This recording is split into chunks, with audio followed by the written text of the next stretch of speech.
dilihat dari dua kerangka berbeda, begitu ya. Sebentar.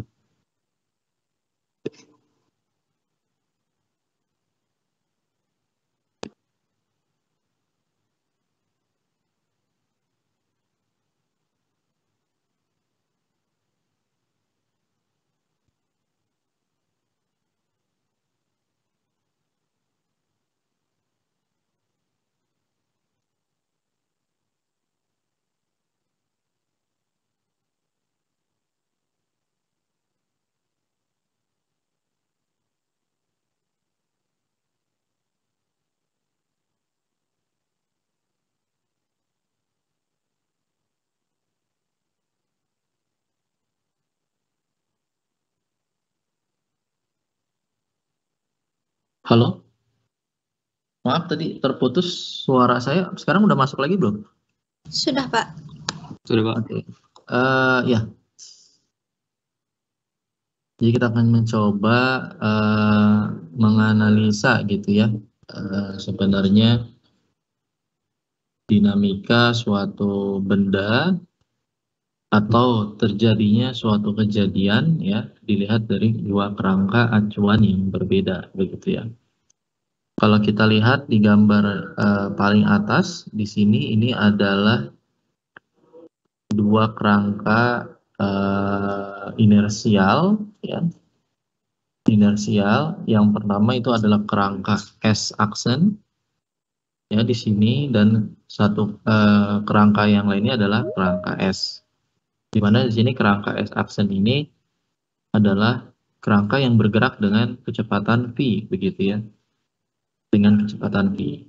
Mengapa disebutnya di sini dua-duanya disebut dengan kerangka acuan inersial begitu ya. Dengan kerangka acuan inersial ya karena jika ada pengamat yang berada di dalam salah satu kerangka ini gitu ya, menurut mereka mereka bisa melaporkan ya suatu kejadian atau event ya berdasarkan parameter mereka ya, misalkan X aksen, Y aksen, Z aksen mungkin ya, dan T aksen itu menurut orang yang berada di kerangka S aksen gitu ya. Sementara di kerangka yang S itu dia melaporkan X, Y, Z dan juga T-nya gitu ya. Jadi keduanya disebut kerangka inersial gitu. Nah, bagaimana kita menganalisa relasi dari ini ya, relasi dari keduanya gitu ya. Jadi kalau ada suatu event ya terjadi gitu ya di saat posisi dan waktu tertentu, itu menurut keduanya ya pandangannya berbeda gitu ya. Tapi bagaimana relasinya gitu ya. Nah,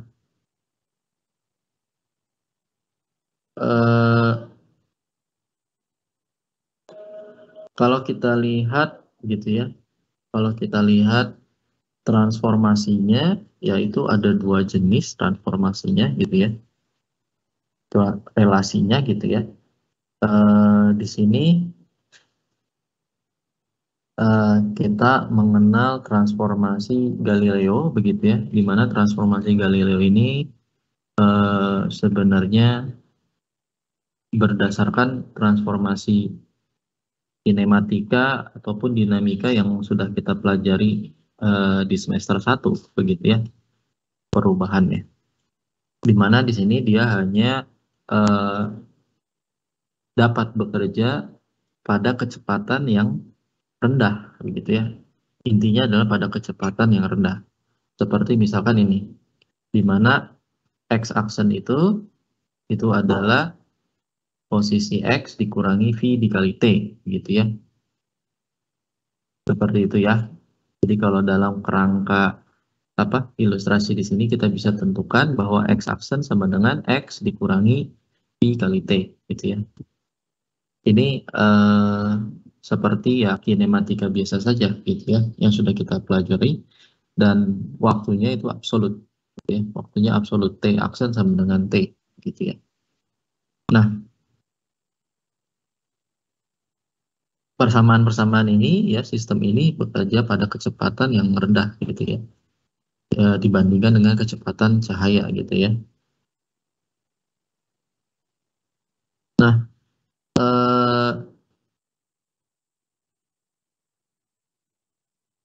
kemudian di sini kita mencoba untuk mencari relasi gitu ya, yang tepat untuk semua kemungkinan kecepatan fisis yang ada gitu ya, untuk semua kecepatan fisis yang ada. Maka di sini formulasi transformasi Lorentz diperkenalkan gitu ya, diperkenalkan di sini.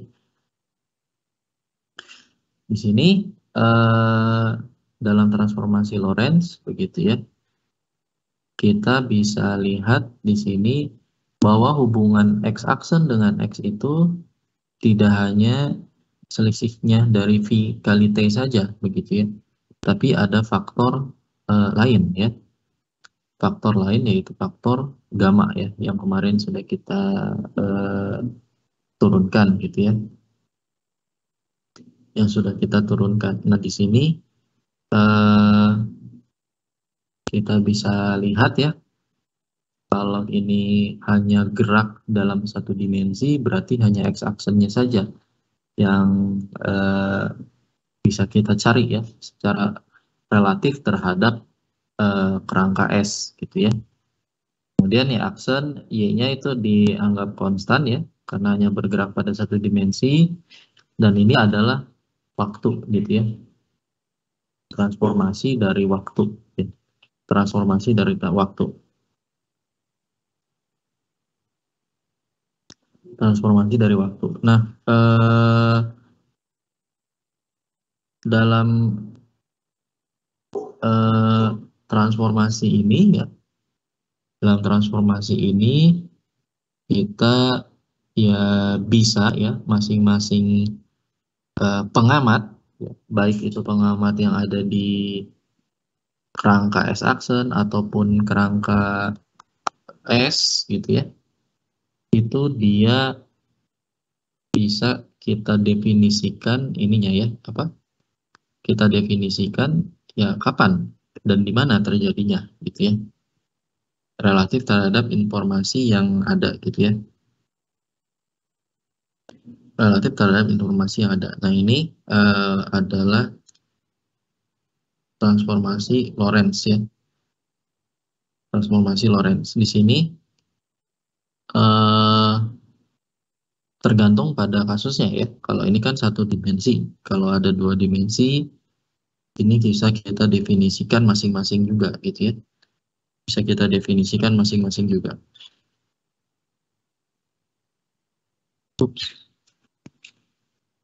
Nah, konsekuensi dari adanya transformasi Lorentz ini begitu ya. Dari transformasi Lorentz ini kita bisa menjelaskan lebih jauh mengenai keserentakan ya, konsep simultaneous ya, simultaneity-nya bisa kita lebih mudah kita jelaskan gitu ya. Di sini misalkan jika dua kejadian terjadi pada tempat yang berbeda ya, pada tempat yang berbeda ya, dua kejadian terjadi pada tempat yang berbeda gitu ya, dalam kerangka acuan S-aksen seperti pada gambar ini gitu ya, maka delta X-nya itu tidak sama dengan 0 gitu ya. Nah, oleh karena itu kedua kejadian tidak akan terjadi secara serentak menurut kerangka S gitu ya. Menurut kerangka S. Nah, karena selang waktu antara dua kejadian dalam kerangka S itu diberikan seperti berikut gitu ya. Seperti berikut. Jadi sama seperti kemarin ya, kalau ada dua kejadian yang menurut kerangka S-aksen terjadi secara simultan, tapi belum tentu orang yang di kerangka S ini melihatnya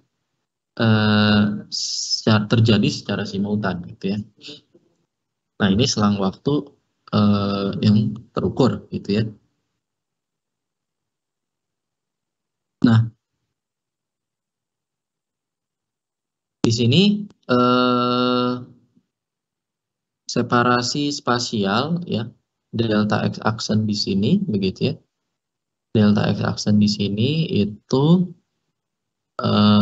apa? Menjamin adanya separasi temporal gitu ya. Menjamin adanya selisih waktu gitu ya. Menjamin adanya selisih waktu dari dua kejadian dalam kerangka S gitu ya. Jadi kalau kita masukkan di sini ya, delta T aksennya di sini ya itu sama dengan 0 gitu ya. Sama dengan 0. Kenapa? Ya karena menurut di S aksen itu terjadi secara serentak begitu ya. Terjadi secara serentak gitu ya. Tapi kalau menurut orang yang di S di kerangka S belum tentu ya. Kenapa? Karena adanya ini ya. Adanya separasi ya. Ups. Ininya pennya ini sekali ya.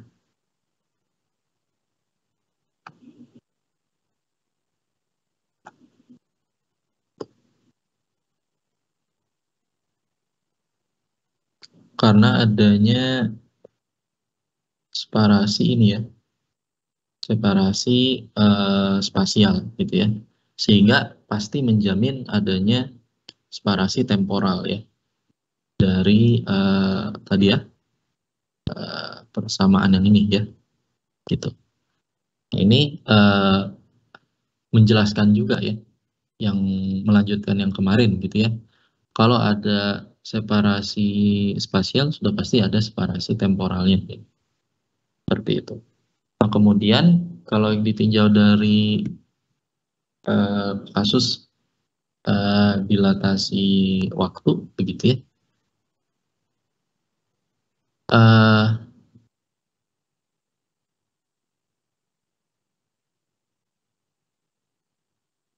nah, ada misalkan lagi tadi ada dua kejadian pada uh, tempat yang sama pada kerangka S aksen ya. Maka selang waktunya ya delta T aksennya itu bisa diukur dengan menggunakan satu ukuran waktu gitu ya yang terletak pada tempat tersebut. Nah, selang waktu yang terukur adalah selang waktu yang sebenarnya gitu ya, delta T0. Oleh karena itu persamaan dilatasi waktu yang ini gitu ya dapat kita tuliskan sama dengan delta T sama dengan gamma dikali delta T0 gitu ya. Dikali delta T0. Nah, ini proses dilatasi waktu begitu ya. Mengapa demikian ya? Karena kalau terjadi pada tempat yang sama begitu ya. Kalau terjadi pada tempat yang sama berarti kan delta X aksennya 0 ya. Ya. Nah, tapi di sini misalkan apa?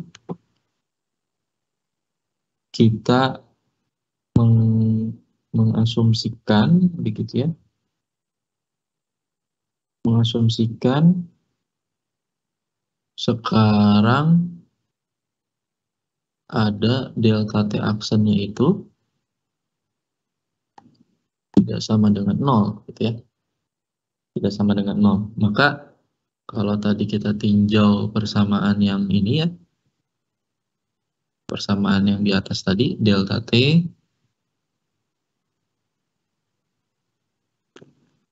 apa jadi ini ya?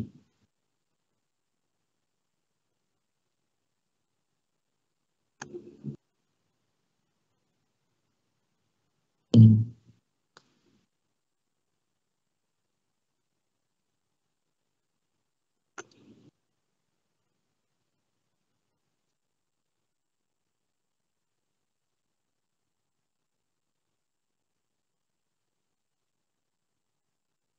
delta T tadi ya, gamma dikali delta T aksen begitu,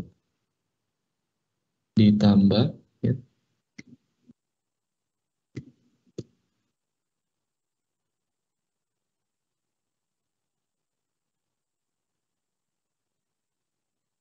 bagi C kuadrat gitu ya, sehingga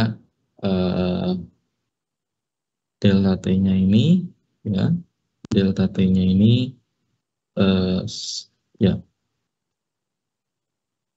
berbanding lurus ya, berbanding lurus dengan delta T aksen, tapi ada pengali gamanya begitu ya, ada pengali gamanya. Nah ini apa bisa kita tentukan gitu ya, bisa kita tentukan selisih waktu yang diamati oleh orang yang di kerangka S gitu ya, di kerangka S aksen seperti itu. Kalau ini pada dua tempat yang berbeda, ini pada dua tempat yang sama. Nah ini terjadilah dilatasi waktu gitu ya.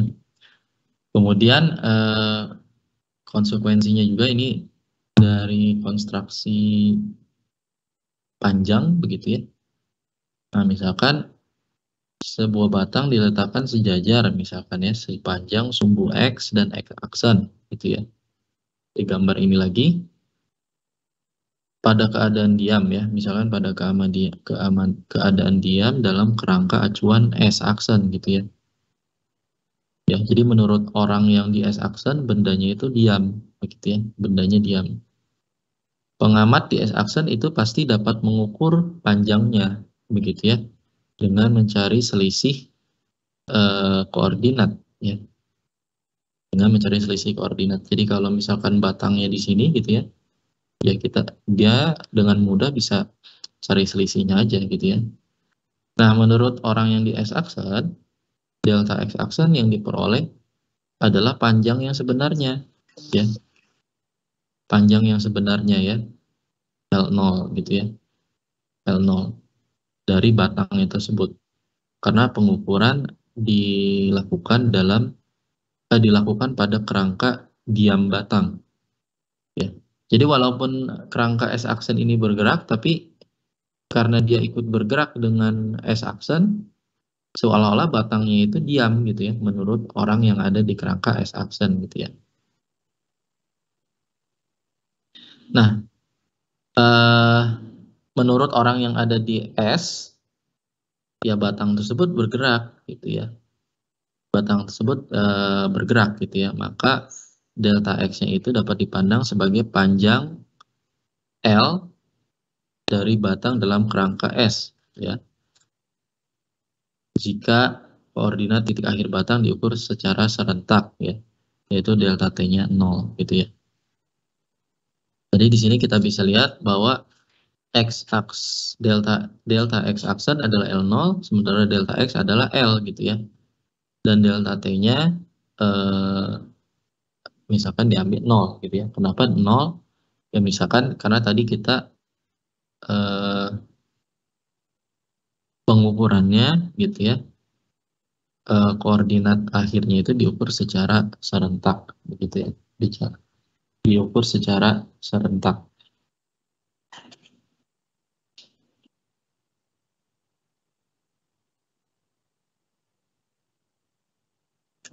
Jadi panjang batangnya bisa kita katakan L ya dalam kerangka acuan S jika hanya koordinat ujungnya itu diukur secara simultan gitu ya, diukur secara simultan ya. Secara simultan berarti jika delta T-nya 0 gitu ya. Maka panjangnya ya bisa kita tentukan gitu ya.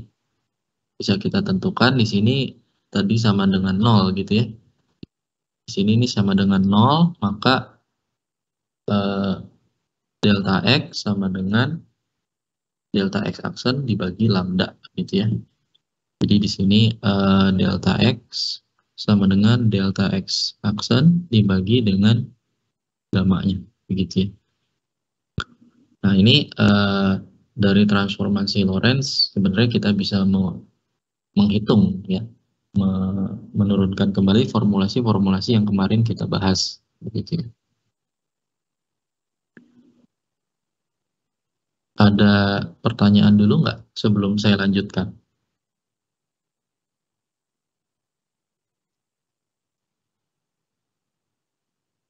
Halo,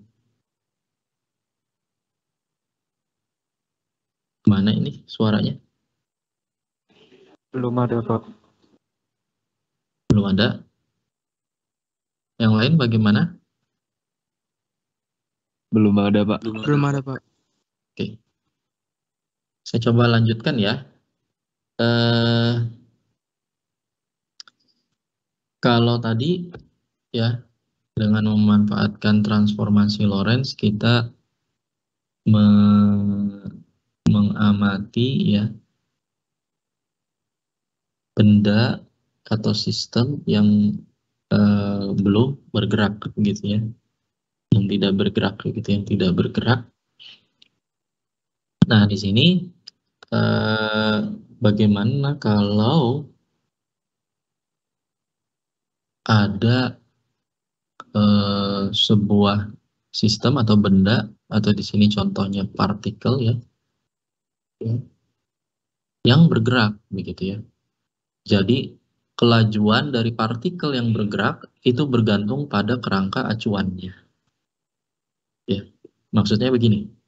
Kalau ada si A ya, orang A gitu ya.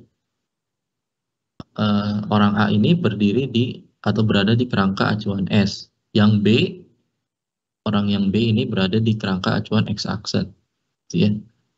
Kerangka acuan X-aksen. Nah, dia melihat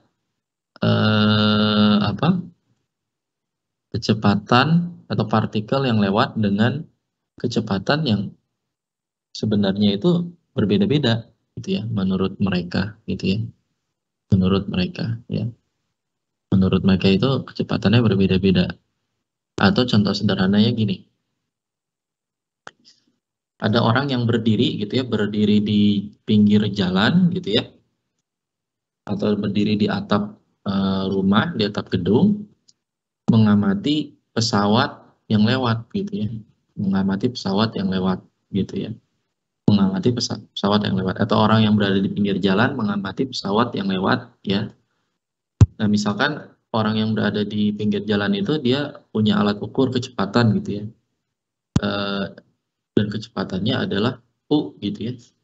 Sementara orang yang ada di dalam mobil gitu ya, yang melintasi jalan tersebut gitu ya dengan kecepatan V, itu dia juga mengukur kecepatan pesawat yang lewat. Nah itu menurut dia kecepatannya adalah U aksen gitu ya. Jadi kelajuan dari partikel yang bergerak itu bergantung pada di mana kita melihatnya ya, di mana kerangka acuan kita gitu ya. Kalau menurut orang yang sedang berjalan atau di dalam mobil gitu ya, kecepatannya jadi berbeda dengan orang yang hanya diam saja di pinggir jalan gitu ya. Seperti itu. Nah,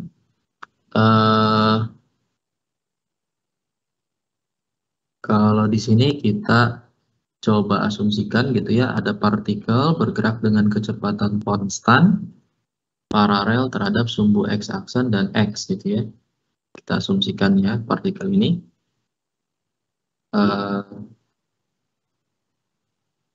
Nah,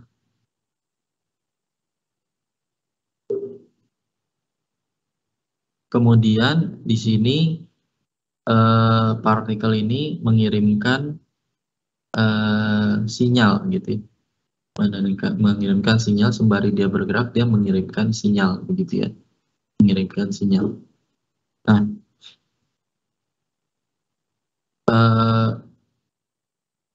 mengirimkan sinyal sebagai tanda dia bergerak. Kenapa mengirimkan sinyal? Intinya adalah ini. Partikel ini berkedip gitu ya, sekali berkedip lalu kemudian berkedip lagi gitu ya, misalkan berkedip itu karena ada sebenarnya kan kalau berkedipnya 2 kali itu kan berarti ada apa? Ada perbedaan ya, sebenarnya ada perbedaan posisi gitu ya. Dan ada perbedaan waktu ya, ada interval waktu. Tuh. Nah, misalkan seperti itu ya, partikelnya mengirimkan sinyal pertama dan sinyal kedua gitu ya. Nah, itu kita bisa ukur ya. Kita bisa ukur delta X dan delta T-nya gitu ya. Berdasarkan kerangka acuannya ya. Berdasarkan kerangka acuannya. Oke. Kita lihat delta X-nya gitu ya, hubungan delta X-nya. Menurut kerangka acuan S berarti ya delta X gitu ya. Kalau kita hubungkan dengan kerangka acuan S berarti gamma dikali delta X aksen ditambah V dikali delta T aksen gitu ya. Begitu pula dengan delta T-nya itu sama dengan gamma dikali delta T aksen ditambah V dikali delta X aksen per C kuadrat gitu ya. Per C kuadrat. Nah, kalau kita bagi ya masing-masing ya. Ini saya langsung dibagi begitu ya. Maka gamanya saya coret gitu ya.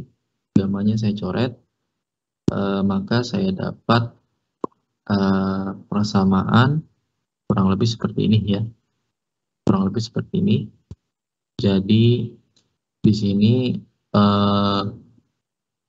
delta T-nya saya keluarin gitu ya. Saya keluarin sehingga di sini nggak ada ya. Delta T aksennya saya keluarkan ya. Di sini juga sama, delta T-nya saya keluarkan jadi tinggal 1 ya. Ditambah apa? V dikali delta X aksen per delta T aksen gitu ya. Maka transformasi kecepatan relativistiknya gitu ya. Ya, jadi ini adalah limit diferensial gitu ya. Ini kan bentuk limit diferensial gitu ya. Limit diferensial dari posisi ya tidak lain adalah kecepatan gitu ya. Tidak lain adalah kecepatan dari ininya ya, partikel ini ya. Kan delta X per delta T ya tidak lain adalah kecepatan dari partikel itu gitu ya. Tapi di koordinat atau kerangka acuan S. Sementara yang delta X aksen dibagi delta T aksen ini dalam kerangka acuan S aksen gitu ya. Oleh karena itu kita bisa ganti ya. Ini sama dengan U ya. U ini adalah kecepatan partikel gitu ya.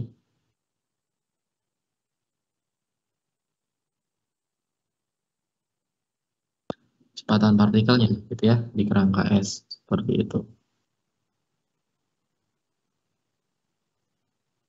Ya,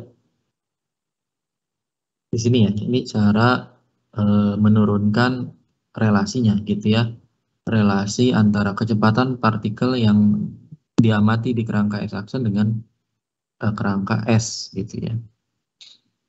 Sampai di sini ada pertanyaan dulu.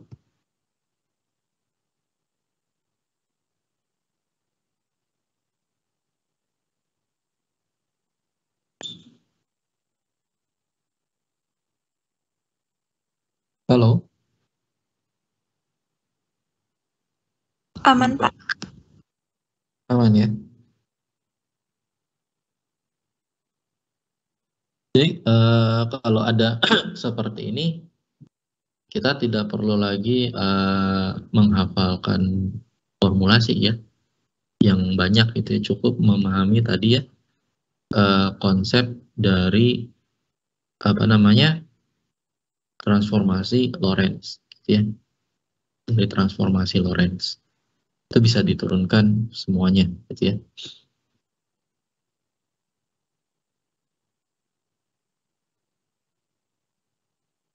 Oke.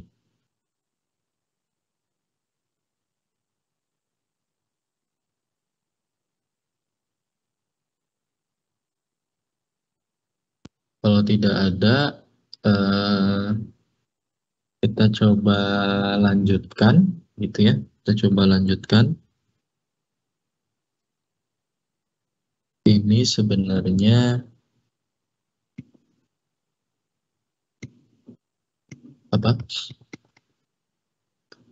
Penjabaran berikutnya gitu ya dari efek Doppler gitu ya. Saya rasa tentang efek Doppler ini sudah pernah dibahas gitu ya di, saya lupa di minggu keberapa, itu yang mengenai gelombang ya. Nah, waktu itu gelombang suara gitu ya, gelombang datar. Nah ini efek Doppler juga terjadi pada gelombang cahaya gitu ya. Nah ini kalau sudah gelombang cahaya yang punya kecepatannya sangat besar, itu bagaimana gitu ya. Nah efek Doppler sendiri adalah pergeseran ya, kita sudah tahu ya, pergeseran frekuensi pada gelombang berjalan gitu ya.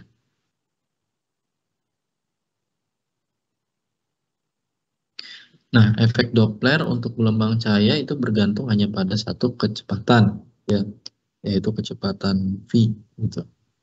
Kecepatan V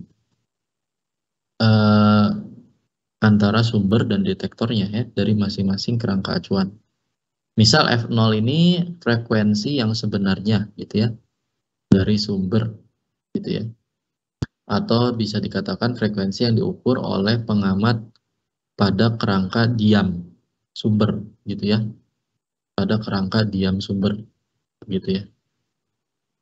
Jadi kalau sumbernya bergerak dengan kecepatan V, tapi orang yang mengamatinya juga bergerak dengan kecepatan V yang sama, maka orang itu menganggap itulah F0 gitu ya, frekuensi yang sebenarnya. Nah kemudian F ini adalah frekuensi yang dideteksi oleh pengamat yang bergerak dengan kecepatan relatif terhadap kerangka diam tersebut, gitu ya, kerangka diam tersebut. Ya jadi seperti ilustrasi yang mana yang ini saja gitu ya. Misalnya sumber suaranya menurut kerangka S-aksen itu ya diam gitu ya, ikut bergerak gitu ya. Maka menurut orang yang di S-aksen ya itu adalah F0. Tapi menurut orang yang di S ini adalah F gitu ya. Nah, apa hubungannya gitu ya? Apa hubungannya ya? Nah, di sini ketika arah dari pengamat ya, pengamat yang ada di kerangka S menjauh dari sumber gitu ya. Menjauh dari sumber ya. Maka hubungan F dan F0 dapat dituliskan sebagai berikut gitu ya. Dapat dituliskan sebagai berikut ya. Dengan beta di sini beta itu apa kemarin? Ups. Salah ya, bukan gamma ya, V ya.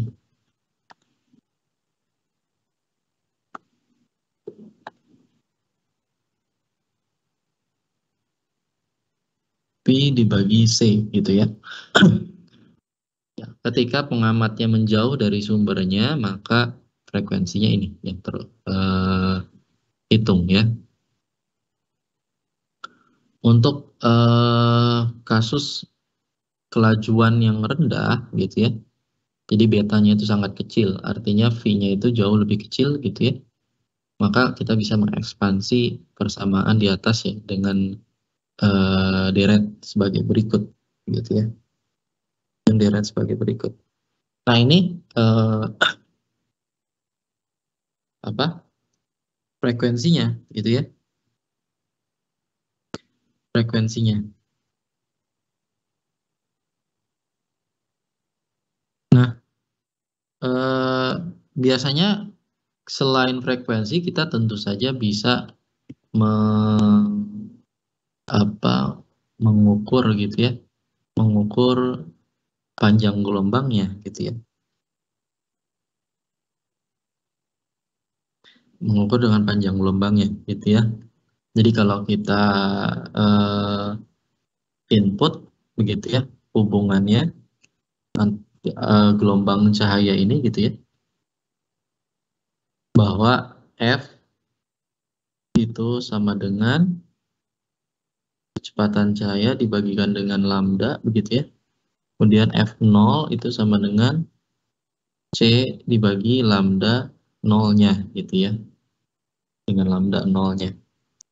Nah, ini maka kita bisa tuliskan gitu ya, bahwa lambda yang diamati ya ketika pengamat menjauh dari sumber adalah lambda 0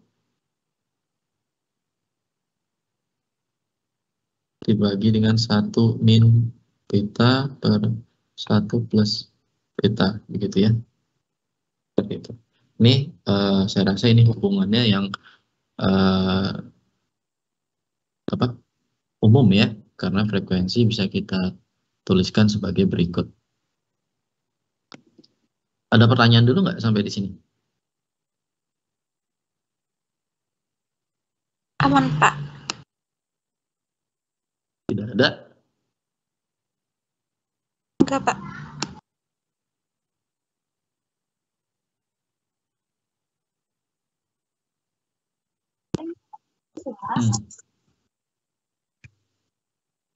Sedikit banget bedanya Iya. paling cuma kayak berasa kayak kemudian kita coba lanjutkan ya. Ini misalkan kalau kita meninjau efek astronomik gitu ya, dalam efek astronomik gitu ya.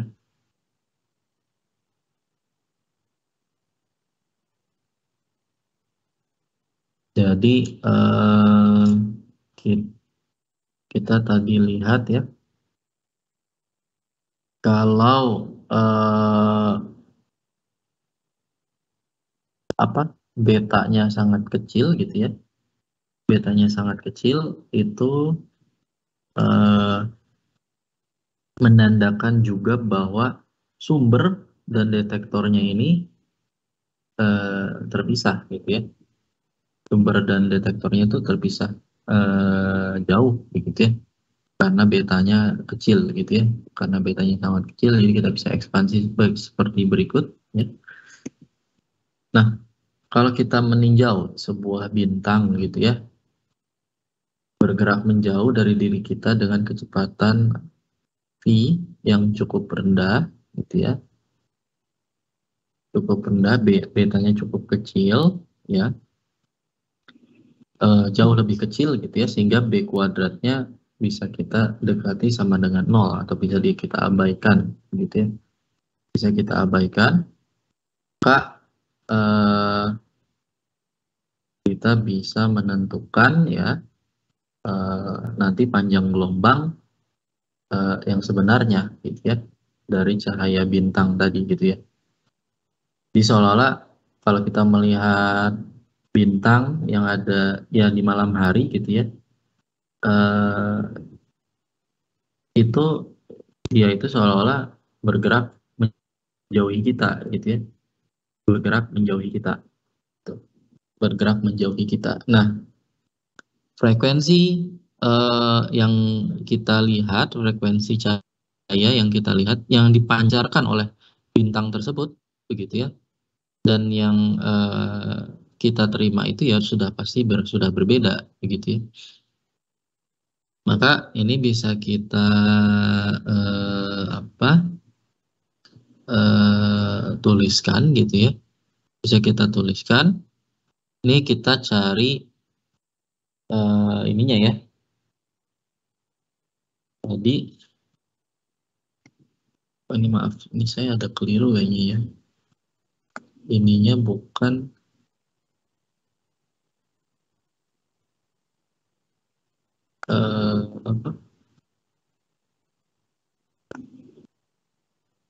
kalau ininya gamma, maaf lambda gitu ya.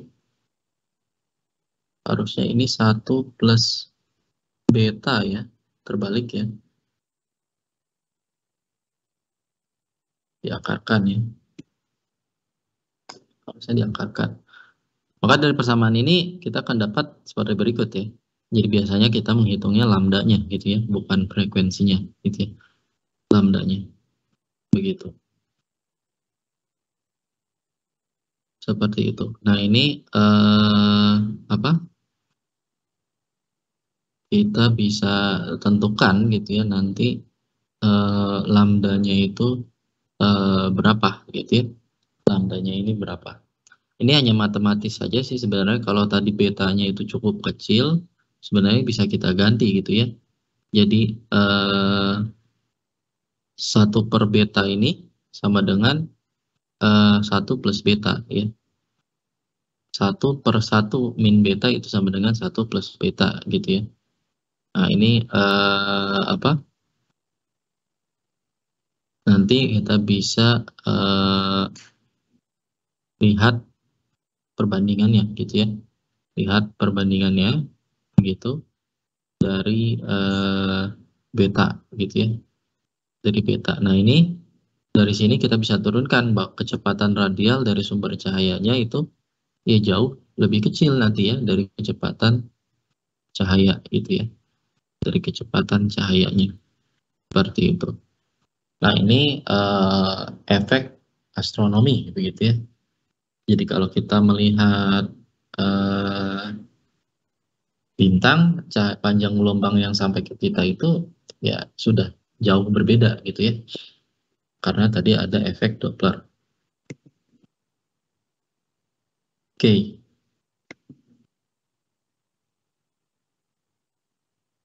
Oke. Sampai di sini ada pertanyaan dulu?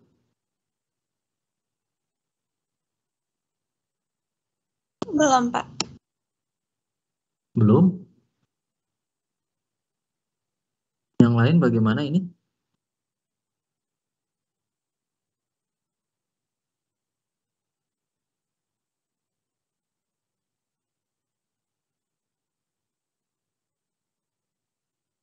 Tidak ada. Nah, kalau tidak ada, kita coba lanjutkan ya. Nah, akibat adanya konsep relativitas ini juga gitu ya, bentuk momentum dan energi pun ya dalam teori relativitas khusus ini berbeda ya. Karena momentum yang terukur ya, momentum yang terukur itu bisa berbeda jika ada 2 pengamat yang di dalam kerangka acuan yang berbeda begitu ya. Di sini secara apa?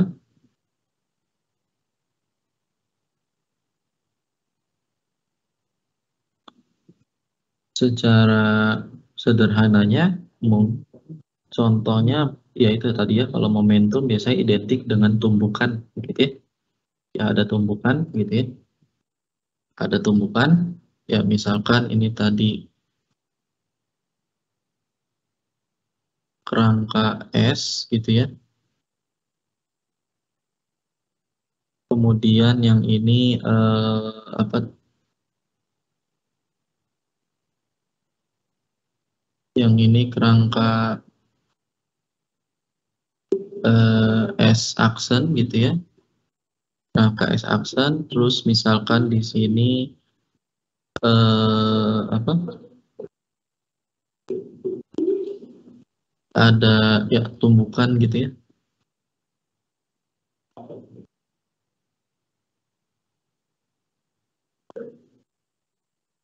Di 1 gitu ya. Yang ini di 2 gitu ya. Misalkan terjadi tumbukan di sini gitu ya. Nah,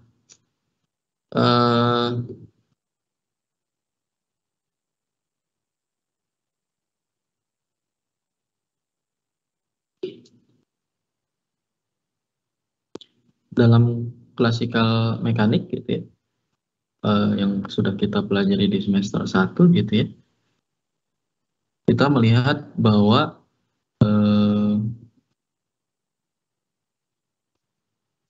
walaupun pengamat yang ada di 2 kerangka ini mengukur kecepatan yang berbeda gitu ya dari partikel yang bertumbukan, mereka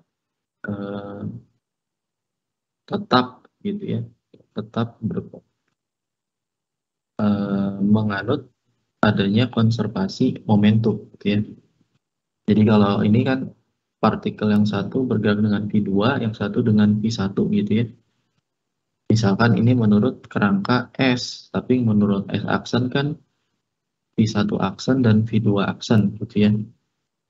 Nah, setidaknya berdasarkan hukum konservasi momentum itu tetap berlaku gitu ya. Tetap berlaku di dua kerangka tersebut gitu ya, di dua kerangka tersebut. Nah, misalkan pasti konservasinya adalah total momentum sebelum dan sesudah tumbukan pasti sama gitu ya. Jadi hukum fisikanya nggak berubah gitu ya. Hukum fisikanya nggak berubah. Jadi sebelum dan sesudah tumbukan pasti sama gitu ya. Menurut mereka-mereka yang ada di dua kerangka berbeda ini gitu ya.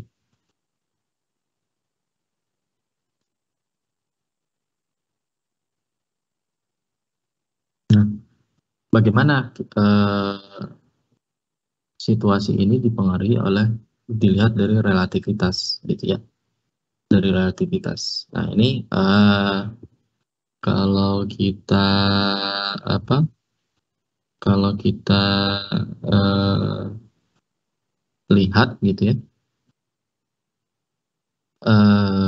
kita consider sebuah partikel bergerak dengan kecepatan v begitu ya, maka secara klasik momentumnya adalah P sama dengan M kali V ya. Atau bisa kita definisikan juga M dikali perubahan posisi per waktu ya, delta waktu gitu ya. Ini secara klasik gitu ya.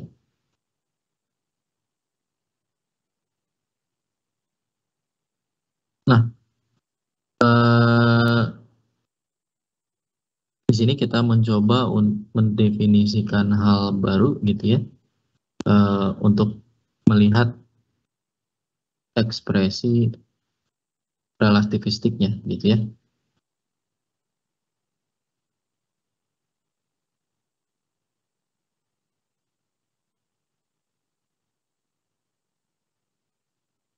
Di sini saya punya definisi yang baru begitu ya. Jadi delta X ini adalah ya selisih jarak yang sudah ditempuh oleh partikel tersebut ya, dilihat oleh orang yang mengamati partikel tersebut begitu ya. Kemudian definisi yang kedua di sini delta T0 ini adalah waktu yang dibutuhkan untuk bergerak sejauh delta X gitu ya. Tapi ini diukur oleh pengamat ya,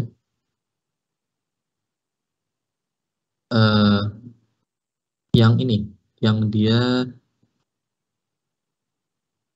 bergerak begitu ya, bergerak bersama partikelnya begitu ya, bergerak bersama partikelnya. Jadi delta T ini adalah waktu yang diukur ya oleh pengamat yang seolah-olah bergerak bersama partikel tersebut gitu ya, yang seolah-olah bergerak dengan partikel tersebut.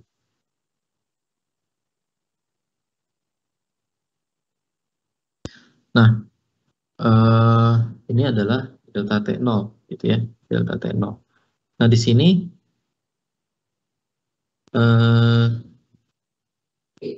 kalau kita lihat gitu ya, dengan memanfaatkan formulasi dilatasi waktu gitu ya, kita bisa ubah ya bentuk persamaan ini menjadi demikian.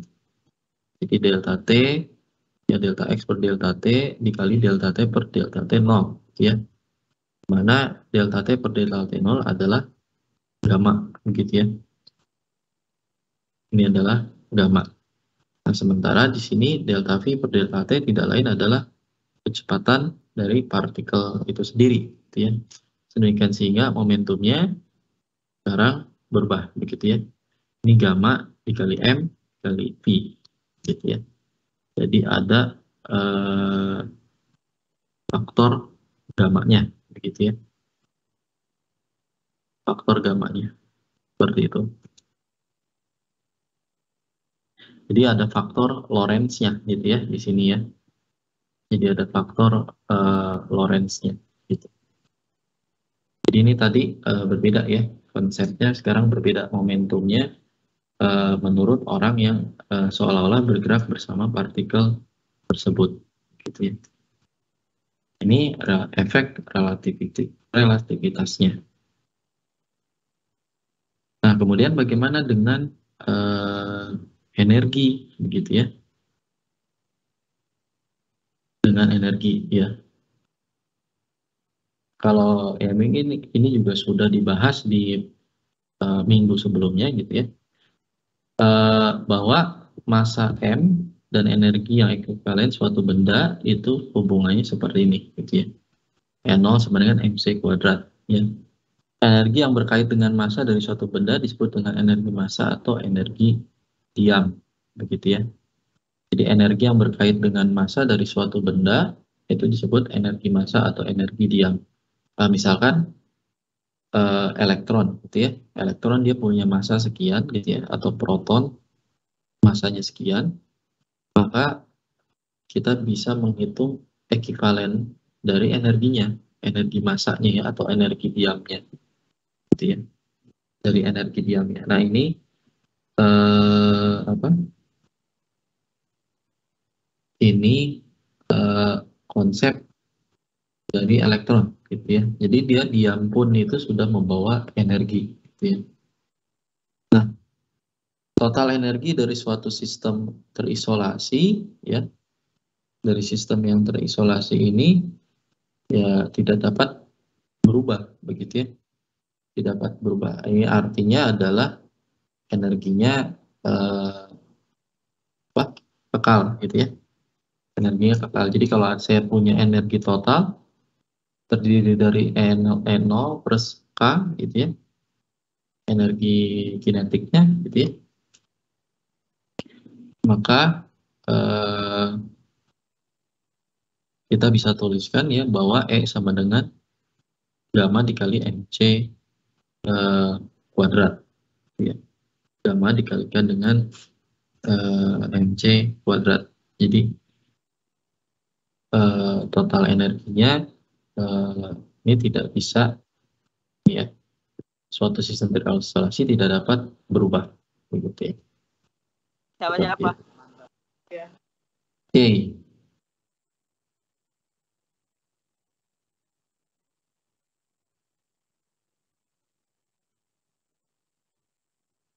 Ya, ada pertanyaan dulu sampai di sini?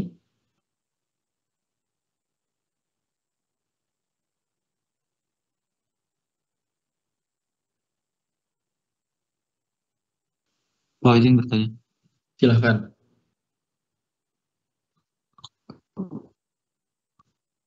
Maksud sistem terisolasi itu gimana, Pak? Maksud dari sistem terisolasi ya. Jadi sistem terisolasi ini maksudnya lebih kepada partikel yang tidak berinteraksi ya. Ya, contohnya di sini tadi kalau saya punya objek elektron atau proton, ya mereka itu tidak berinteraksi dengan sejenisnya ya, ataupun dengan jenis yang lain, begitu maksudnya itu.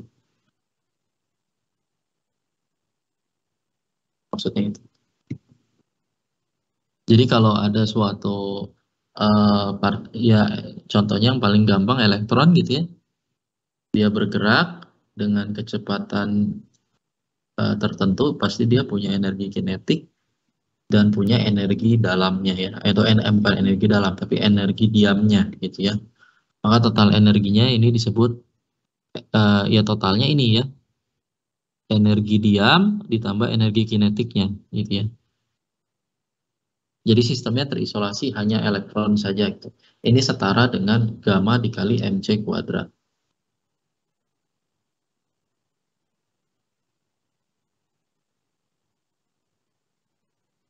Seperti itu.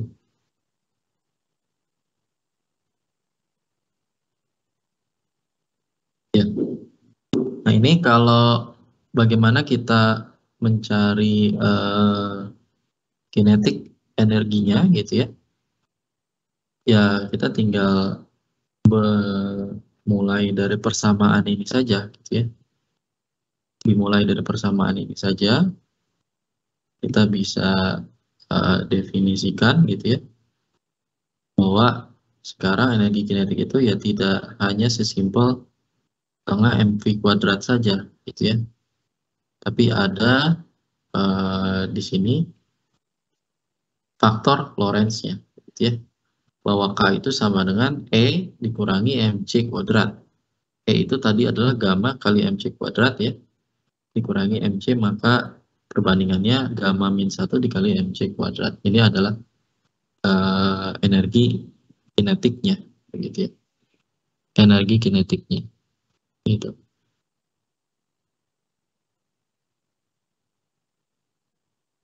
Oke, ada pertanyaan mungkin sampai di sini?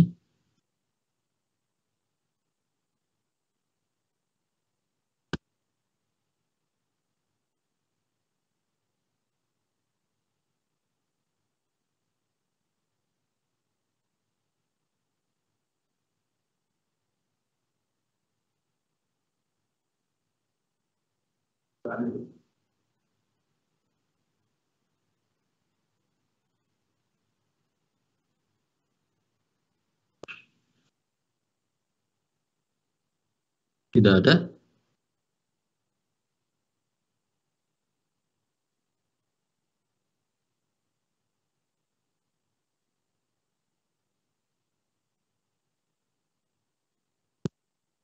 Nah, kalau tidak ada, kita coba lihat lagi ya. Kalau tadi kan kita sudah menentukan momentum dalam ini ya, relativistik ya, V dikali gamma begitu ya.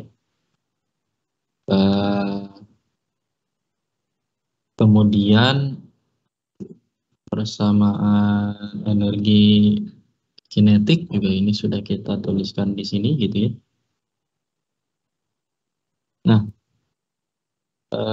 di sini kita bisa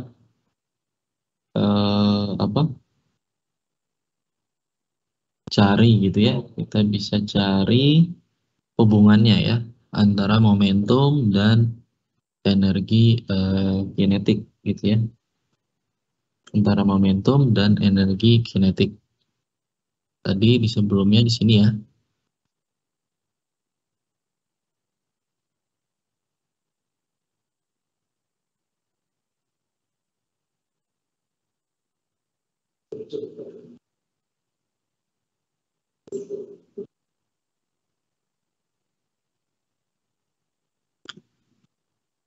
Ya.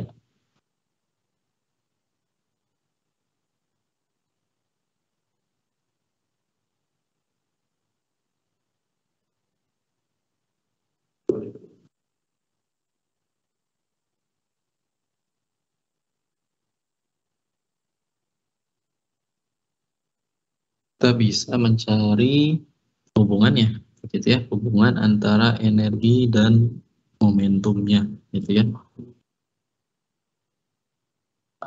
Kalau ini kan bentuk energinya gitu ya, antara energi diam plus energi kinetik ya, itu adalah energi totalnya sama dengan ini gitu ya.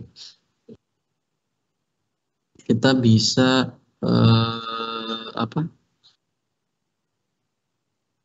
melihat ya sekarang hubungan energi total dengan energi bukan energi ya, tapi momentumnya gitu ya, kita bisa dapatkan sebagai berikut ya, yang ini ya, hubungannya di sini ya, kita lihat gitu ya, kita lihat bahwa dalam hubungan ini ada semacam ini ya, ada semacam relasi berupa trigonometri gitu ya, relasi berupa trigonometri. Ini kalau saya gambarkan di sini bahwa ini adalah E gitu ya. Ini adalah E kuadrat gitu ya. Hubungannya gitu ya. Oh maaf, bukan E kuadrat ya, E saja.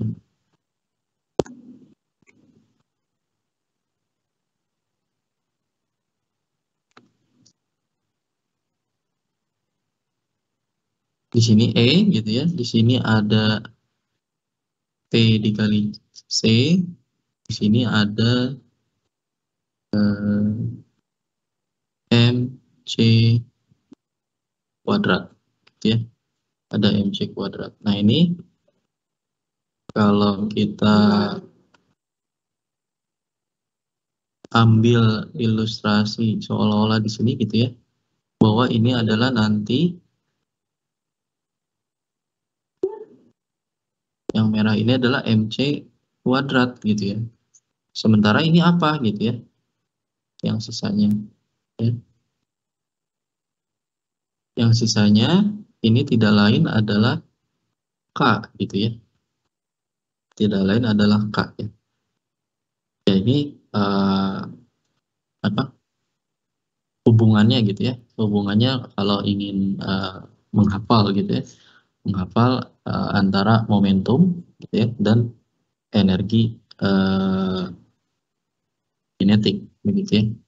Dan energi kinetik. Makanya ini rumusnya E kuadrat itu sama dengan PC kuadrat ditambah MC kuadrat kuadrat begitu ya. Seperti itu. Ini bisa kita lihat ya hubungan yang lebih mudah diingat ya antara total energi, energi kinetik, kemudian momentum begitu ya. Dalam ini ya untuk partikel ya yang bergerak. Jadi kalau tadi partikel yang bergeraknya adalah elektron gitu ya, ya ini selisihnya gitu ya, relativitasnya. Oke, sampai di sini ada pertanyaan dulu.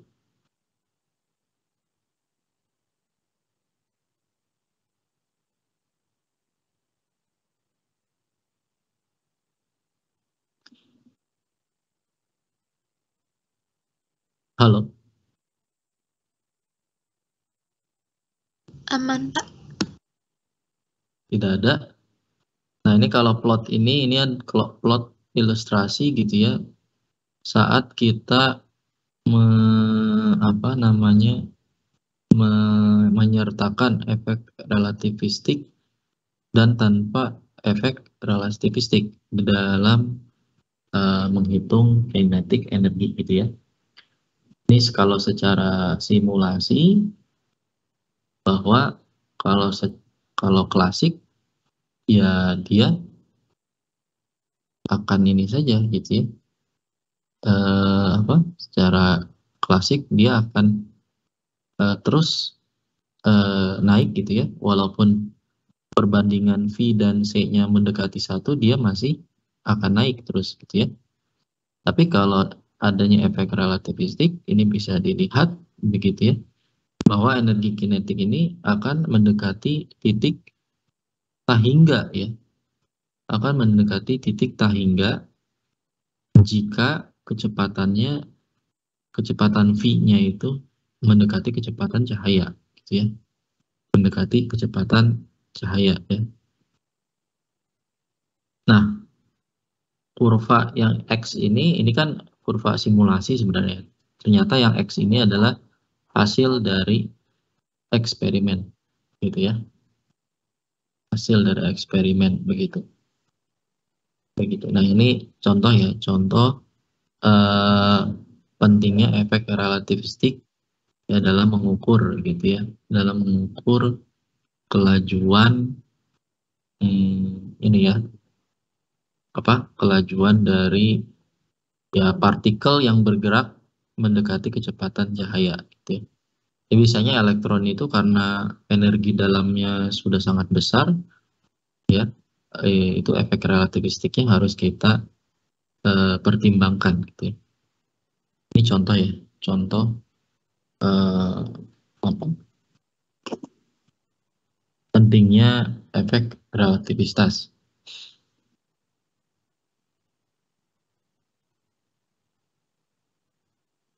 Oke. Ada pertanyaan mungkin sampai di sini?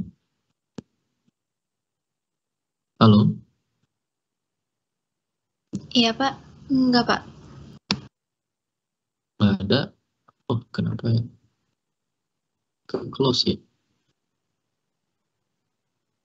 Kalau tidak ada, coba. Dan ini saya punya beberapa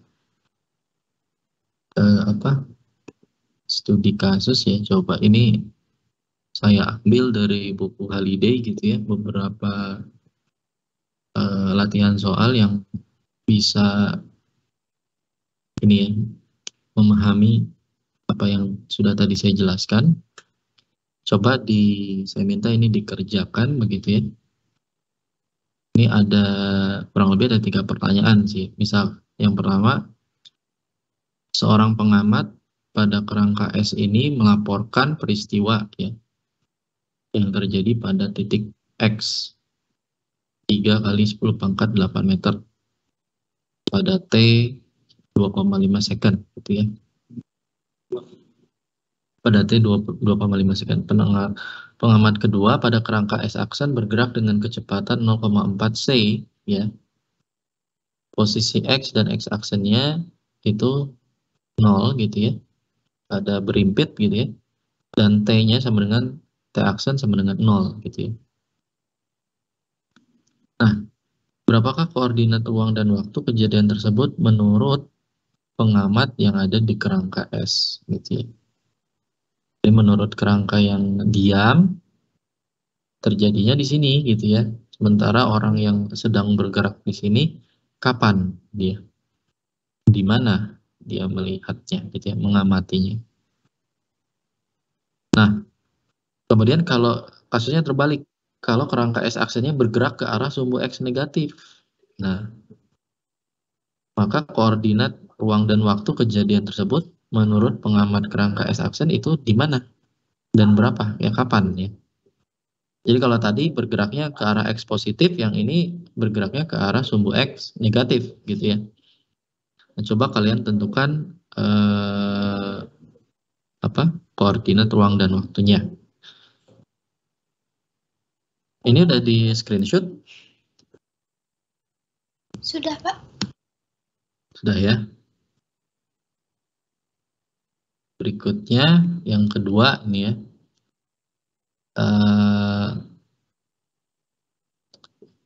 Pesawat luar angkasa panjangnya 350 meter, bergerak dengan kecepatan 0,82 C menurut kerangka acuan tertentu, gitu ya. Menurut kerangka acuan tertentu. Ada sebuah meteorit kecil yang bergerak berlawanan arah, ya, dengan pesawat tersebut, ya. Nah, kebetulan kecepatannya sama 0,82 C menurut kerangka acuan yang sama, gitu ya. Jadi ya, misalkan ada orang yang diam gitu ya di kerangka acuan tertentu. Ini pesawat bergerak ke kanan 0,82 C, sementara yang meteorit bergerak ke kiri dengan kecepatan 0,82 C. Berapa lama waktu yang dibutuhkan meteorit untuk melewati pesawat ya? Menurut pengamat yang berada di dalam pesawat. Jadi kalian harus tentukan dulu kecepatan meteorit berdasarkan orang yang sedang bergerak dengan kecepatan yang sama gitu ya. Jadi menurutnya itu bagaimana gitu ya. Baru bisa menentukan waktu yang dibutuhkannya. Coba ini sudah di screenshot.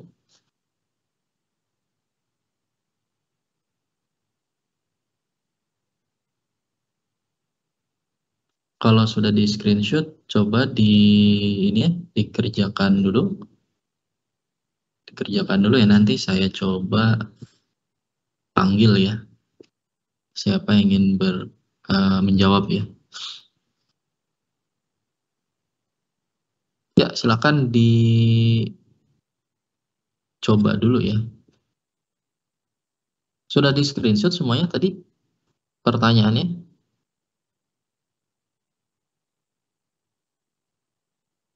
Halo? Mana ini suaranya? Atau suara saya putus-putus ya ke kalian?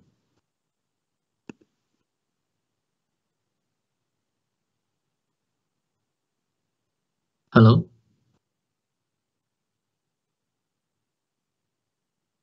Iya Pak, aman kok. Oh gitu. Ya, soalnya kalian nggak ada respon. Ini dari tadi hanya Vivi saja yang merespon nih. Yang lain kemana nih?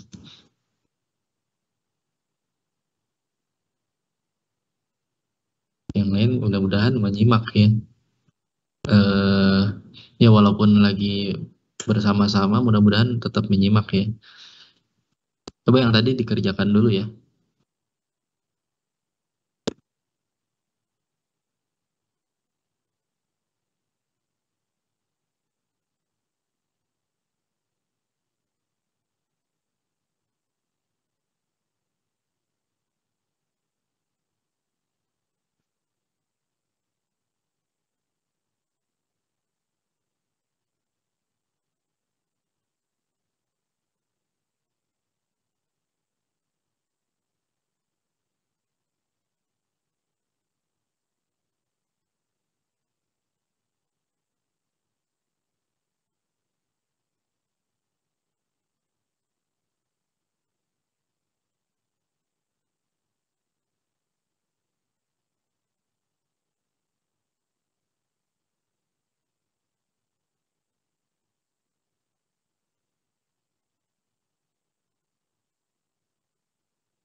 Oh iya, sambil kalian mengerjakan, saya ingin bertanya untuk RBL, kalian selama ini untuk mencari bahan-bahannya, apakah memesan langsung atau memesan online atau datang ke toko ya?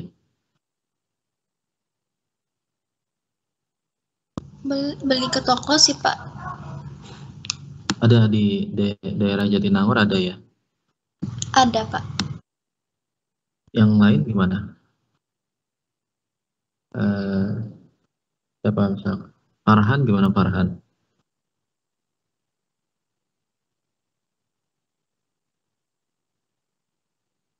Halo? Mana ini yang lain nih?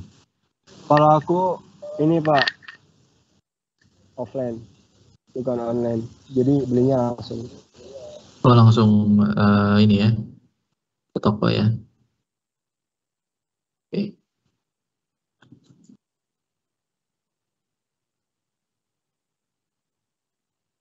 Terus kemudian ini,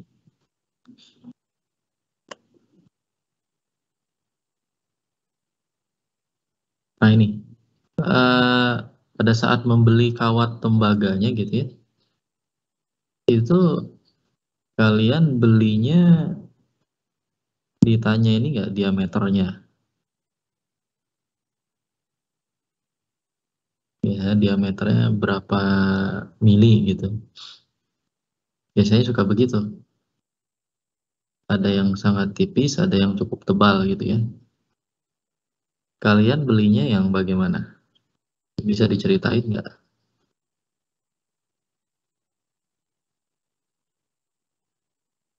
Belinya yang kawat tembaga tipis atau yang agak tebal gitu?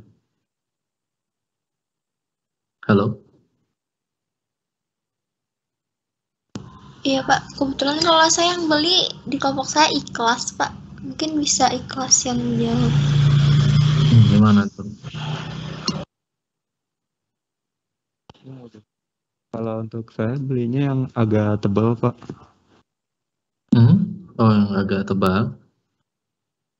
Dan itu nggak ditanya sih, Pak. Saya langsung beli ini, terus dikasihnya yang agak tebal gitu. Yang nggak ini yang nggak ditanya sama penjualnya ya? Iya, Pak. Oke. Harusnya yang mana, Pak? Atau boleh bebas, Pak? Sebenarnya nanti ya berbeda-beda gitu ya. Kan eh, kalau di panduan RBL kan kalian diminta dari rangkaian RLC tersebut gitu ya. Dari rangkaian RLC tersebut. Nah, kan di situ ada hambatan, ada kapasitor gitu ya. Nah, hambatannya kalian belinya yang berapa? Kapasitornya belinya yang berapa gitu ya. Nah, jadi supaya dapat nilai yang minimum gitu ya, yang diminta di modul RPL. Jadi gini, maksud saya supaya lilitannya pas, jumlah lilitan gitu ya, atau ya diameternya kan dibatasi juga ya diameternya. Ya kalian harus melakukan ini dulu ya, analisa secara matematik teoritiknya dulu gitu ya dari rangkaian RLC gitu. Kalian pasti beli ininya juga kan, kayak transistornya, bukan transistor maaf, resistornya dan kapasitornya kan ya. Beli juga nggak?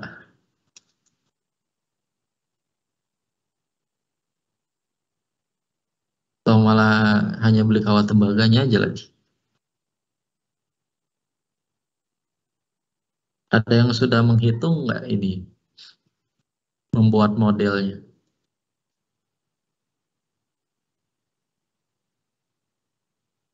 Halo?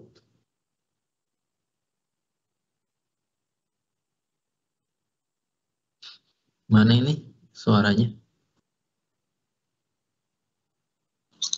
Halo. Ya, gimana ikhlas? Udah beli sih Pak. Kalau yang resistornya tuh resistor saya berapa ya? Beli 2 saya seingat saya Pak. Saya lupa untuk ini ya, tapi udah beli. Hmm. Untuk resistor sama kapasitor tuh udah beli, cuman saya lupa data-datanya Pak. Nanti dilihat dulu. Ya, dari situ Halo ya. Pak. Ya, silakan Pak dulu. Saya juga sudah ini Pak, sudah beli. Untuk resistornya itu saya pakai yang 10 ohm kalau nggak salah. Sama apa namanya? Kapasitornya 10 mikrofarad. 10 mikrofarad. Oke. Ya. Nah, kalau pakai rangkaian RLC tersebut kira-kira berapa itunya tuh? Selenoidanya kan harus dari situ kan udah bisa kebayang ya. Saya harus bikin berapa lilitan ini ya. Oke. Terima kasih Fadlu ya. Itu jangan lupa dicatat ya. Iya Pak, nanti dicatat Pak.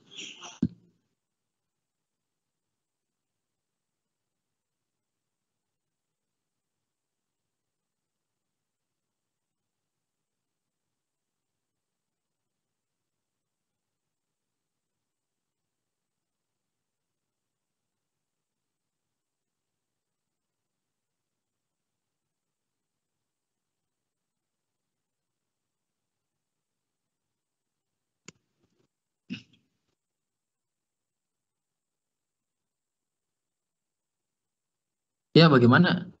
Tadi 2 soal tadi sudah ada yang selesai? Halo? Sedang dikerjakan, Pak. Pak, ingin konfirmasi, Pak. Untuk C itu kita menggunakan 3 dikali 10 pangkat 8 kan ya, Pak? Oke. Di ujian juga kita menggunakan nilai yang itu ya nanti. Nah, ini kalau ujian tertulis ya, kalau sebenarnya finalnya itu hampir pasti insya Allah dipastikan ujiannya luring gitu ya. Ini nanti informasi konstanta itu akan diberikan.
Izin bertanya, Pak. Ya, silakan. Kalau yang untuk soal nomor 2, saya lagi nyoba, Pak. Terus kalau yang soal nomor 2 itu berarti pakai efek Doppler yang cahaya ya, Pak, ngerjainnya? Atau Yang enggak? nomor 2, yang tadi ada meteorit itu ya. Iya, pesawat. Iya, luar angkasa itu, Pak. Heeh. Berarti ntar panjangnya ngaruh, Pak? Atau bagaimana, Pak? Atau langsung pakai yang waktu gitu nggak bisa, Pak? Nah, jadi apa? Ini seolah-olah meteoritnya itu kan seperti partikel yang bergerak gitu ya. Iya, Pak. Nah, itu kamu harus cari dulu gitu ya. Tadi dari persamaan relativitas kecepatan gitu ya. Jadi menurut orang yang ada di mana, yang kan yang ditanya itu ininya kan, berapa lama waktu yang dibutuhkan meteorit untuk melewati pesawat menurut pengamat yang berada di dalam pesawat. Jadi di pesawat itu bergerak dengan kecepatan yang berlawanan gitu kan. Ya kamu cari dulu kecepatan relatif bukan partikel, kecepatan relatif meteorit menurut pengamat yang ada di pesawat gitu ya. Menurut pengamat yang ada di pesawat gitu ya. Jadi kalau saya boleh ini coba share lagi ya.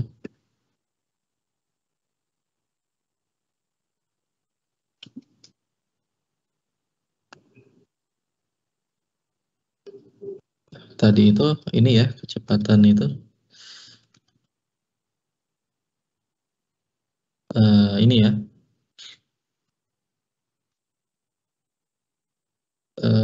U sama dengan U aksen plus V gitu ya.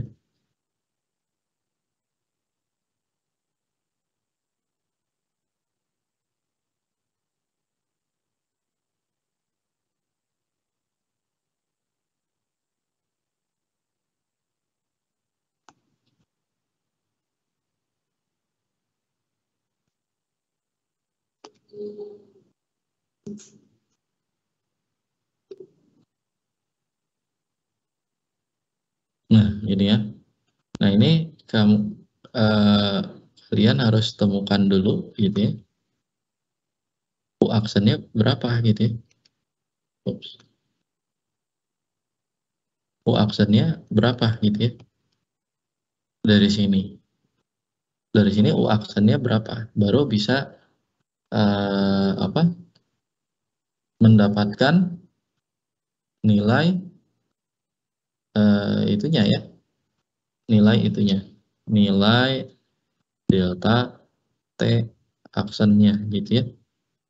Delta T aksennya yaitu jarak tadi pesawatnya gitu ya. Jarak pesawatnya misalkan meteoritnya di ujung pesawat yang kanan, pengamatnya di ujung pesawat yang kiri. Ini berarti D dibagi U aksen gitu.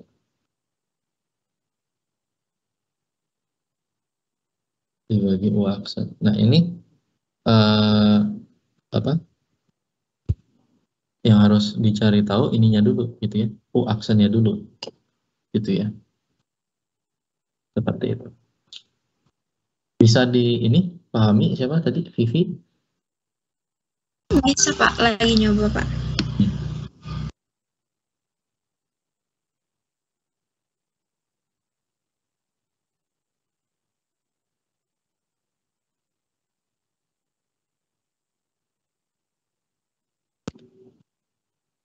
Oke. Ini sambil menunggu ini kalian, saya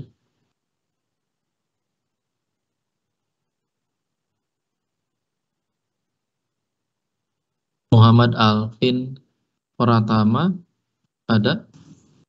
Ada Pak, tadi pas masuk tuh lagi dalam perjalanan pulang Pak, tadi habis dari kampus. Oh gitu. Ya Pak. Terus Vivi tadi ada, Juang. Hadir Pak. Tadi juga lagi di perjalanan Pak bareng Alvin Pak. Misbahurido. Hadir Pak, tadi habis ngerjain praktikum laporan susulan, Pak. Praktikum susulan. Oke. Kenapa? Oh, ini sempat nggak masuk ya? Ya, COVID, Pak. Bulan Februari. Oh iya. Iya, diselesaikan dulu ya itu apa utang-utangnya. Reza Nugraha, Hadir, Pak. Quintus hadir. Ila Fadila Hadir, Pak. tadi Quintus nggak jawab, nggak hadir kayaknya. Online nggak dia? Ayub dapat nggak? Immanuel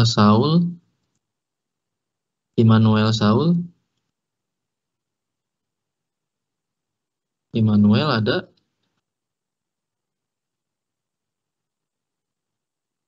Muhammad Al-Kautsar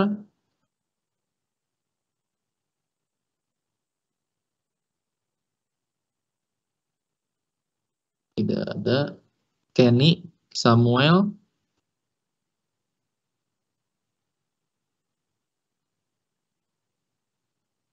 Kenny nggak ada. David Syahputra Hadir, Pak. mana nih yang lain?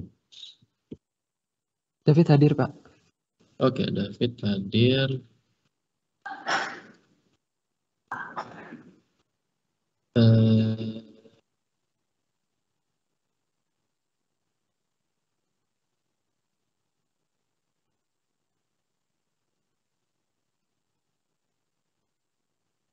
Umi Soleha hadir.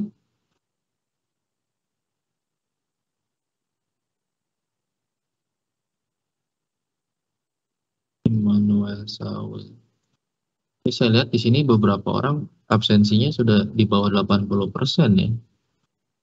Gimana ini? Ada izinnya nggak sebelum-sebelumnya? Oke, gimana? Yang nomor 1 ada yang bisa menjelaskan? Pak, izin bertanya. Silakan. Buat yang nomor 2 itu, kan meteoritnya berlawanan kan sama pesawatnya. Nah, itu kan berarti kecepatannya bakal negatif. Kalau disubstitusiin sama rumus, waktunya juga bakal negatif. Itu boleh nggak sih, Pak? Kalau kecepatannya kita fokusnya sama nilainya aja. Jadi dimutlakin. Jadi positif. Enggak ya.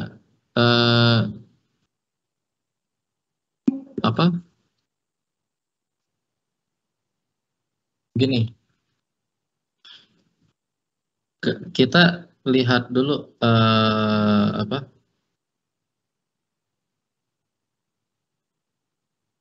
harus dilihat arahnya gitu ya, keduanya ini berbeda gitu ya. Keduanya ini kan berbeda. Ini kalau saya tadi turunkan lagi gitu ya. Berarti formulasi U-nya bagaimana ini?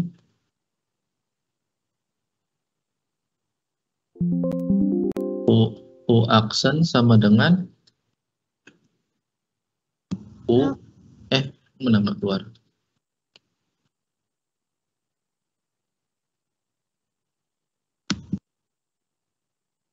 U dikurangi Pi gitu ya. 1 dikurangi Pi per C kuadrat U aksen gitu ya.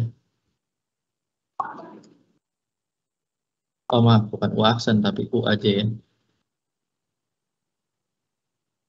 Nah di sini kita perlu definisikan ya. U-nya itu bagaimana gitu ya. Kan kalau V-nya tadi, V-nya itu adalah V-nya di sini apa? 0,82 Pak. P-nya itu ada kecepatan pesawatnya kan? Oh iya Pak. Kecepatan pesawatnya. Nah, ini kalau kita harus mengambil salah satu mana yang positif, mana yang negatif gitu ya. Menurut saya. Kalau misalkan kita ambil acuan U itu adalah kecepatan meteorit menurut orang yang diam gitu ya, misalkan dia bergerak ke kanan, berarti dia kecepatannya positif 0,82 C. Sementara kalau yang pesawat dia berlawanan gitu ya, berlawanan dengan U-nya dan dengan meteoritnya gitu, bergerak ke arah kiri, berarti tanda negatifnya harus diikut sertakan gitu. Begitu, harus diikut sertakan gitu ya. Begitu, jadi salah harus didefinisikan gitu ya, harus didefinisikan.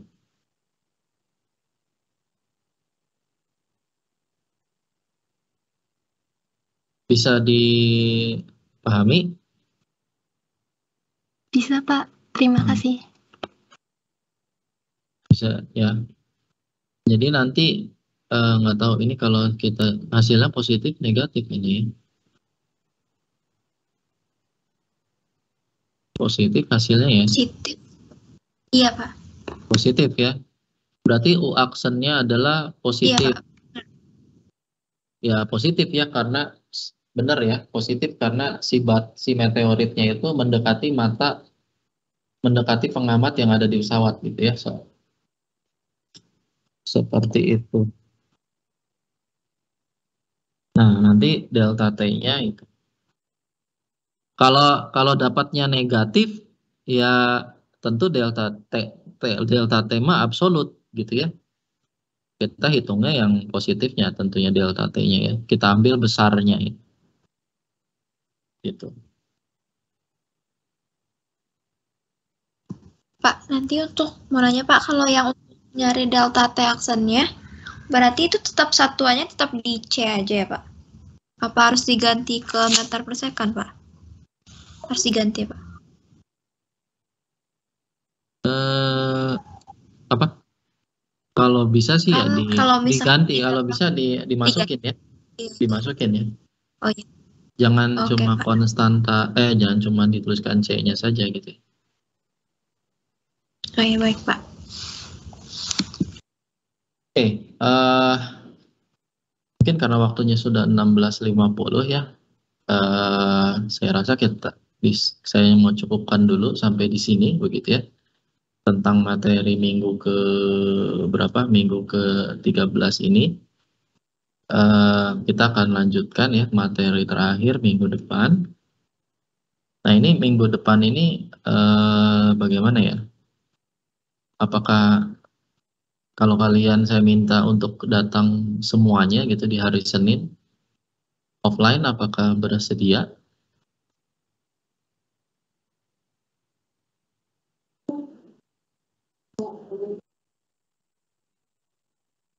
Kalau misalkan didiskusikan dulu di grup kelas, nanti dikasih tahu ke Bapak hasilnya, boleh nggak Pak? Atau bagaimana Pak?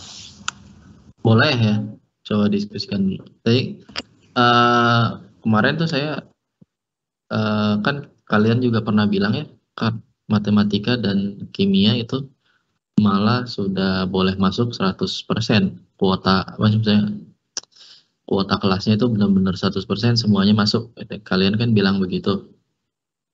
Terus saya tanya juga kemarin ke TO-nya untuk ruangan yang kemarin itu memungkinkan nggak kalau semuanya masuk gitu ya.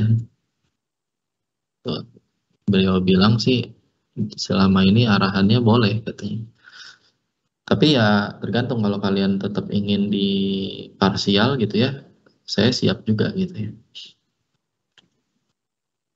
Ya nanti silakan didiskusikan ya bersama teman-temannya.